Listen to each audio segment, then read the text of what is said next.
આજે તારીખ 10/7/2025 રોજ ગુરુવાર ગુરુ પૂનમ તોરણિયા મુલાકાત આવેલા છે. તે અમરદેવદાસ સદદેવદાસની જગ્યા તોરણિયા જૂનાગઢથી 25 કિલોમીટર થાય, વિસાવદરથી 35 કિલોમીટર થાય.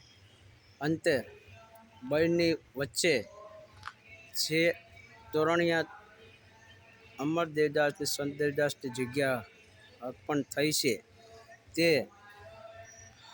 સૌને મિત્રોને જણાવવાનું કે કોઈને પણ આવવું હોય તો જૂનાગઢથી 15-25 કિલોમીટર થાય છે. વિસાવદર બાજુથી આવવું હોય તો 35 કિલોમીટરની અંદર છે. જણાવવાનું કે હું છું સામતભાઈ વાઢેર.